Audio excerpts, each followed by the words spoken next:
मूसा कलीमुल्लाह को उठाया, उस फिरौन ने प्यार कर रहा है, अंदर ले गया और दाइयों को बुलाया। मूसा कलीमुल्लाह जो भी दाई आती है उसका दूध ही नहीं पीते, क्योंकि पैगंबर जिसका दूध पीता है वो मोमना होती है और पाकबाज होती है। किसी नापाक औरत का या किसी काफरा का कोई भी नबी दूध नहीं पी सकता। ये नस्से कुरान है।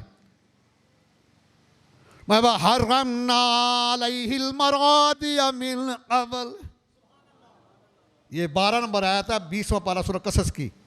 और हमने पहले ही से तमाम दाइयों का दूध आपके ऊपर हराम कर दिया है। बड़ी दाइयाँ आई बन ठान के, उन्हें पता था कि अगर मूसा कलीमुल्लाह ये बच्चा हमारी तरफ आ गया ना तो फिरौन के ख़जाने के मुंह भी हमारी तरफ हो जाएंगे। किसी का दूध नहीं पी रहे। मूसा कलीमुल्लाह की बहन भी मरियम भी पहुंच चुकी हैं। उन्हें अतासिया को कहा, अतासिया के कान में कहा कि मैं बताऊं, आपके शहर में एक दाई है, वो बड़ी पाकबाज है, बड़ी पाक दामन है, बड़ी नफासत वाली है। और ये बच्चे जो है ना, ये बच्चा नफीस है, ये नफासत वाली माँ का ही दूध पिएगा। उसने कहा जल्दी करो। आके माँ को कहा, अम्मी आओ, फिरौन के घर में है मेरा भाई मूसा, उसको दूध पिलाओ। माँ ने कहा मैं तो मूसा से बचाना चाहती थी, लेकिन अल्लाह की कुदरत है, दुश्मन के घर में अपने कलीमुल्लाह की परवरिश करवा रहे हैं। जब माँ गई तो मूसा कलीमुल्लाह ने जब माँ की खुशबू पाई तो हाथ आगे फैला दिए, माँ का दूध पीना शुरू कर दिया। वो बड़े खुश हुए, फिरौन भी और उसकी ज़ौजा आसिया भी। रोज़ाना 1 अशरफी देते उजरत में, और 2 साल दूध पिलाया। जब 2 साल पूरे हो गए, हाम लेने काम लेने की हुक्म है शुरू से ही कि 2 साल से ज़्यादा दूध नहीं पिलाना माँ ने। जब 2 साल के पूरे हो गए, उनके हवाले किया तो उन्होंने उस वक़्त तफसीर नईमी में आया कि 1 खच्चर सोने से भर के मूसा कलीमुल्लाह की माँ को दिया, और बहुत ज़्यादा ऊँट तोहफ़ों से लाद के दिए। और आसिया बिनते मज़ाहम रदी अल्लाह ताला अन्हा, क्योंकि ये ईमान लाई है मूसा कलीमुल्लाह पर, सोने का गहवारा उस वक्त बनाया मूसा कलीमुल्लाह के लिए। जब 3 साल के हो गए तो फ़िरौन गोद में खिला रहा है, उठा के प्यार कर रहा है।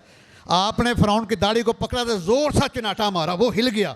वो कहता है आसिया यही बेटा, मुझे वही बच्चा लगता है जो मेरे तख्त के टुकड़े करके। उसने कहा बादशाह क्या हो गया है, बच्चे तो बच्चे ही होते हैं ना। उनको क्या पता, उन्हें नहीं, इतनी ज़ोर से मुझे तमाचा पड़ा है कि मैं हिल गया हूँ, मुझे तो शक है। उसने कहा अच्छा अभी तेरा शक दूर करते हैं। उसने 2 प्लेटें मंगाई, एक में सोना रखा, एक में अंगारे रखे। तो मूसा कलीमुल्लाह ने अंगारे को पकड़ लिया, मुंह में डाला। उसने कहा पता चला, लुकनत भी हो गई। उसने कहा वाकई ये तो बच्चा ही है।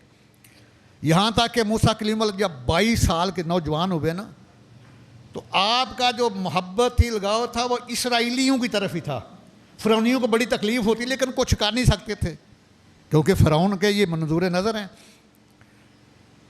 30 साल के हुए तो देखा एक किब्ती जो है फ़िरौनी, वो एक इसराइली के ऊपर जुल्म कर रहा, उसको मार रहा। कहता ये मेरी लकड़ियों को गट्ठा उठाओ तो मेरे हाथों में मेरे घर छोड़ के। उसको कहा मैंने नहीं छोड़ने जाना। वो झगड़ा कर रहे हैं, उसको मार रहा है। उसने मूसा कलीमुल्लाह को मदद के लिए बुलाया। मूसा कलीमुल्लाह गए तो उसे समझाया किब्ती, लेकिन वो बाज ना आया। आपने मुक्का मारा इतने ज़ोर से कि वही वो मर गया। इतनी पावर थी, इतना जलाल था आप में। और आप वो वाहद हस्ती हैं जिन्होंने थप्पड़ मार कर इज़राइल की आंख भी निकाली है। अल्लाह ताला अपने नबियों की नाज बरदारियाँ देखता है ना। इज़राइल अलैहिस्सलाम गए ना, अल्लाह की बार में अर्ज़ किया मौला किसके बाद भेजा है, वो तो मरना चाहता ही नहीं, उसने मेरी आंख निकाल दी है। तब उन्होंने फरमाया ला तुम्हें मैं आंख अता कर देता हूँ, लेकिन मेरे नबी को ये शान है वजीहन फिद दुनिया वल आखिरा, वो दुनिया में भी इज़्ज़त वाले होते हैं, आखिरत में इज़्ज़त वाले हैं। और जो नबी की इज़्ज़त नहीं करता वो ज़ालिम खुद बेचता है। जो साहिब इज़्ज़त है वो अम्बिया की इज़्ज़त करेगा, जो अम्बिया की इज़्ज़त नहीं करेगा वो समझो उसमें कोई फ़र्क है। उसमें हलाल का पन नहीं है उस बंदे में जो अम्बिया की इज़्ज़त नहीं करता, क्योंकि नस्से कुरान है, मेरी बात नहीं। आप 3 पारा आयत नंबर 45 पढ़ें सूरह आल इमरान की। अल्लाह रहमत अम्बिया के बारे वजीहन फिद दुनिया वल आखिरा। और 22वां पारा सूरह अहज़ाब की आयत नंबर 99 है, वकाना इंदल्लाहि वजीहा। इन्हें क्या पता हो अम्बिया का मकाम क्या है। अल्लाह अकबर कबीरा। तो उसके बाद किसी ने जाके शिकायत लगाई कि तुम्हारे बेटे ने मार दिया एक फ़िरौनी को। उसने कहा मैं नहीं मानता, वो नहीं ऐसे कर सकते। अगले दिन फिर ऐसे ही हुआ, वो ही इसराइली जो था मूसा कलीमुल्लाह की उम्मत का, फिर उसका झगड़ा हो रहा है किब्ती के साथ। तो फिर उसने बुलाया मूसा कलीमुल्लाह को।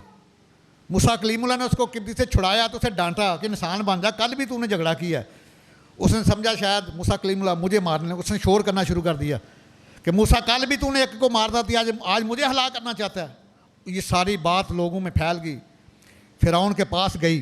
उन्होंने मुतालबा किया किब्तियों ने कि इसको मूसा को मारे वाले करो, इसने हमारा बंदा कत्ल किया, मैं किसास में इसको कत्ल करेंगे। वो कहता है मुझे, फ़िरौन कहता है मुझे ज़रा सोचने दो, फिर तुम्हें इसके बारे में बताऊँगा। फिर मूसा कलीमुल्लाह ने जब 30 साल के हुए तो फ़िरौन के ख़िलाफ़ खूब उसका रिकॉर्ड लगाया कि ये खुदाई दावा करता है, ये तो इंसान है, खुदा तो वो है जो हर चीज़ का हालक मालक तो राज़क है। अब तकलीफ़ हुई फ़िरौन को, उसने आपके कत्ल का हुक्म दे दिया। लेकिन उसके दरबार में एक मूसा कलीमुल्लाह का मानने वाला हिजकील मौजूद है। उसने आके मूसा कलीमुल्लाह को बताया, अर्ज़ किया हुजूर निकल जाओ मिस्र से, फ़िरौन ने आपके कत्ल का हुक्म सादर कर दिया है। मूसा कलीमुल्लाह ने हिजरत की तो मदियन पहुँच गए, जहाँ शुएब अलैहिस्सलाम थे आपके ससुर। जब मदियन पहुँचे तो देखे कुएँ पर बड़े लोग जमा हैं, वो खींच के डोल पानी निकाल रहे हैं, बकरियों को पिला रहे हैं। लेकिन 2 लड़कियाँ बापर्दा दूर खड़ी हैं, बकरियाँ भी उनकी खड़ी हैं। मूसा कलीमुल्लाह उनसे पूछा आप पानी क्यों नहीं पिला रही बकरियों को? उन्होंने कहा कि हमसे ये डोल नहीं खींचा जाता, ये लोग पानी पिला के चले जाएंगे, जो हौज़ में बाकी बचेगा वो बकरियों को पिला लेंगे। लेकिन मूसा कलीमुल्लाह जलाल वाले हैं, दूसरे कुएं पे गए, इतना भारी पत्थर था कि 10 बंदे उठा सकते थे। मूसा कलीमुल्लाह ने उठा के पीछे किया और डोल से पानी खींचा, बकरियों को पिला दिया। वो बड़ी खुश हुई। दोनों शुएब अलैहिस्सलाम की बेटी हैं, अल्लाह के नबी शुएब अलैहिस्सलाम की बेटी हैं। जाके अपने बाप को बताया कि अब्बा जान आज एक इंसान देखा, बड़ा नेक भी है, बड़ा बहादुर भी है, तो आप उसको मजदूरी के ऊपर रख लें। उसने कहा कि आपको कैसे पता वो बहादुर? हुआ है उसने जो 10 बंदे पत्थर उठाते उस अकेले ने उठा दिया और नजरें झुका के हमारे साथ ये काम करता रहा है। बाप ने अपनी एक बेटी को भेजा, मैं जाओ उसे बुला के लाओ। ये 20वां पारा सूरह कसस की आयत नंबर 25 है। माया खुदाहुमा तमशी अलस्तिया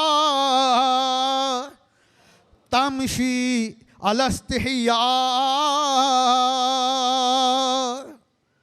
अल्लाह ताला ने पूरी अदा को नकल किया है। माया के उनमें से एक लड़की आई मूसा कलीमुल्लाह के पास, शुएब अलैहिस्सलाम की बेटियों में से एक बेटी आई आपके पास। आई किस तरह? तमशी अलस्तिया, हया के साथ चलती हुई, बापर्दा होती हुई। ये पर्दा आज नहीं शुरू से है, अहले ईमान की शान है, पहचान है और औरत का जेवर है, गहना है। और ये बात ज़हन में रख लीजिए, औरत की ये जो रिस्ट है ना, ये कलाई, ये भी पर्दे में है। ये नंगी होगी समझो वो नंगी है, हर कदम के ऊपर गुनाह लिखा जाएगा। औरत का ये टखना, ये भी पर्दे में है। अफसोस आजकल पिंडलियाँ नंगर करके बाजारों में फिरने वालों, हर कदम के ऊपर तुम्हें गुनाह हो रहा है। अगर तुम्हारे घर वाले मना नहीं करते तो उनके खाते भी गुनाह लिखे जा रहे हैं। अल्लाह ताला कहता है कि वो आई हैं मूसा कलीमुल्लाह के पास, तमशी अलस्तिया, बाहया होकर आई हैं, बापर्दा होकर आई हैं। और आकर अर्ज़ किया कि हमारे अब्बा जान बुला रहे हैं। अब जाने लगे ना, तो मूसा कलीमुल्लाह ने फरमाया कि आपने मेरे आगे नहीं चलना, क्योंकि आपके जिस्म के ऊपर मेरी नज़र ना पड़े। असूल तो ये है कि मेज़बान आगे चलता है, मेहमान पीछे चलता है, लेकिन ये पर्दे का मकाम है, हया का मकाम है। मूसा कलीम ने फरमाया कि आपने मेरे आगे नहीं चलना, मेरे पीछे चलना है। इसलिए कि पीछे से कोई रोड़ा बोलना भी नहीं, कोई कंकर, क्योंकि औरत की आवाज़ भी औरत है, पीछे से कंकर मार के फेंक के मुझे रास्ता बताते चले जाना। जब घर गए ना, शुएब अलैहिस्सलाम को सारा वाक़या सुनाया, तो वो भी अल्लाह के नबी हैं। मैं कि तुम ज़ालिमों से बच के आ गए, अब यहाँ तुम्हें कोई परेशानी नहीं है।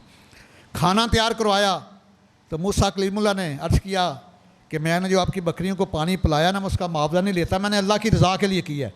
ये सुनो अल्फाज, आज हम किसी को 10 किलो का थैला दें ना, तो 7 तस्वीरें बनवाते हैं, उसकी तजलील करते हैं। मूसा कलीमुल्लाह अर्ज़ करते हैं कि अगर पूरी दुनिया की ज़मीन को सोना बना दिया जाए और फिर भी मैं कबूल नहीं करूँगा, मैंने अल्लाह की रज़ा के लिए काम किया है। तो शुएब अलैहिस्सलाम भी अल्लाह के नबी है ना, सुसर है मूसा कलीमुल्लाह के बनने वाले होने वाले सुसर। मैं कि हम उसका मुआवजा नहीं दे रहे, मेहमानों को खाना खिलाना हमारे आबाओ अजदाद की सुन्नत है और अल्लाह का हुक्म है, हम तो वो अदा कर रहे हैं। फिर मूसा कलीमुल्लाह ने खाना खाया तो शुएब अलैहिस्सलाम की बेटी ने किया कि अब्बा जान इसको उजरत पे रख लो ना, बकरियां पेशा था शुएब अलैहिस्सलाम, बकरियां उनका ज़रिया माश था। अर्ज़ किया अब्बा जान उजरत पर रख लो, ये बड़े बहादुर भी हैं और बड़े नेक भी हैं, ईमानदार भी हैं। बाप ने पूछा बेटी आपको कैसे पता है? चलो बहादुर तो हो गया उसने, वो पत्थर उठाया कुएं से 10 बंदे अकेले ने, तो नेक कैसे है? अर्ज़ किया अब्बा जान जब हवा से मेरी चादर उड़ी ना तो उन्होंने हुक्म दिया कि आपने मेरे आगे नहीं मेरे पीछे चलो, तुम्हारे जिस्म के ऊपर मेरी नज़र ना पड़े। तो बाप भी फिर नबी हैं। शुएब अलैहिस्सलाम ने कहा मूसा कलीमुल्लाह को आप ऐसे करें मेरे साथ मुआहदा कर लें कि 8 साल मेरी यहाँ बकरियाँ चराएंगे, उजरत पे मैं रखता हूँ, तो मैं एक बेटी का तुम्हारे साथ निकाह कर देता हूँ। अगर 10 साल चराओ तो ये आपकी मर्ज़ी, 2 साल ये आपका एहसान होगा। निकाह हो गया। हज़रत सफूरा रज़ियल्लाहु ताला अन्हा से जब 10 साल हो गए ना पूरे, तो मूसा कलीमुल्लाह ने अपने ससुर को अर्ज़ किया कि मेरा मुआहदा पूरा हो गया, वादा पूरा हो गया, अब मुझे इजाज़त दो, मैं वापस मिस्र जाना चाहता हूँ, मेरी अम्मी मेरा इंतज़ार कर रही होंगी। आज शादी हो जाए ना, बीवी मिल जाए तो लोग माँ को भूल जाते हैं। मूसा कलीमुल्लाह के जिस दिन 10 साल पूरे हुए हैं ना, पहला मुतालबा ये किया अपने ससुर से और अपनी बीवी से कि मैं इसको लेके मिस्र जाता हूँ क्योंकि मेरी अम्मी इंतज़ार कर रहे होंगे, मैं उदास हूँ, मेरी माँ परेशान होगी। वादा खिलाफी भी नहीं की। आज तो दुनिया वादे को मजाक बनाती है और खुश होती है कि हमने यू टर्न ले लिया। ज़ालिमों ये मुनाफ़िक़ की अलामत है, वादा खिलाफ़ी करना। अल्लाह ताला फरमाते हैं कुरान मुक़द्दस में औफ़ू बिल अहदी इन्नल अहदा काना मसऊला। मैं दुनिया वालों मेरे पास वादे पूरे करके आना, मैंने पूछना है वादे के बारे में। और सही मुस्लिम शरीफ उठा के देखो, सरकार फरमाते हैं आला रसूलुल्लाह सल्लल्लाहु ताला अलैहि वसल्लम ला ईमान लिमन ला अहद लहू। अथेंटिक हदीस सही मुस्लिम की, फरमाया कि जो वादा पूरा नहीं करता उसका ईमान ही कोई नहीं। इससे आगे हदीस है, फरमाया ला दीन लिमन ला अहद लहू, उसका दीन ही कोई नहीं जो वादा खिलाफी करता है। वादा पूरा किया, 10 साल बकरियां चुराई। अर्ज़ किया इजाज़त दें मैं अपनी बीवी को लेकर अपनी अम्मी के पास जाऊं, अपनी अम्मी की खिदमत करना चाहता हूं। सरकार ने ऐसे तो नहीं फरमाया। सरकार के पास एक आया ना सहाबी, ये मिशकात का सफ़ा 421 है। अर्ज़ किया हुज़ूर मैं जहाद पे जाना चाहता हूँ। आज वो भी तंजीमें हैं ना जो वालदैन की इजाज़त के बगैर बच्चे को जहाद पे ले जाते हैं, वालदैन का गुस्ताख बनाते हैं, पहले उसका ईमान का बेड़ा गर्क कर देते हैं। वालदैन की मर्ज़ी के बगैर जहाद नहीं हो सकता। एक ही सूरत है, अगर तुम्हारे मुल्क के ऊपर हमला हो जाए एमरजेंसी, फिर उसके अलावा इजाज़त नहीं है। वालदैन इजाज़त तब जा सकते हो। सरकार ने पूछा तेरी वालदा जिंदा है? काश ये जहादी तंजीम इस हदीस को पढ़े, मिशकात का सफ़ा 421 है। सहाबी रसूल है। सरकार ने तेरी वालदा जिंदा? अर्ज़ किया हाँ। क़ाल रसूलुल्लाह सल्लल्लाहु अलैहि वसल्लम फ़ल्ज़िमहा फ़इन्नल जन्नता इंदा रिजलिहा। मैं जाओ उसकी खिदमत कर, तेरी जन्नत उसके कदमों के नीचे है। फिर मैं सरकार की अज़मत पे कुर्बान जाऊँ। हदीस मुतलक है, मुक़य्यद नहीं किया। ये नहीं फरमाया कि तेरी माँ नमाज़न है तो तब उसके कदमों में जन्नत है, तेरी माँ तहज्जुद गुज़ार है या हाजिर है ना। मैं तेरी माँ खुदा ना करे गुनाहगार शाकार बदमाल क्यों ना हो, तेरी जन्नत उसके कदमों के नीचे है। कि पाक मोहम्मद ने फरमाया ओ तू कर लै खिदमत मांदी, जिसने जन्नत जाना होवे ते ओ तक ले सूरत मांदी, जिसने काबा तकना होवे ते तक ले सूरत मां दी ते मेरे आका दी मां दी सजनो ओ जग तू शान उचेरी मेरे आका दी मां दा सदका ते रब्बा बख्श देवी मां मेरी आमीन सुम्मा आमीन मेरे आका दी मां दा सदका ते रब्बा बख्श देवी मां मेरी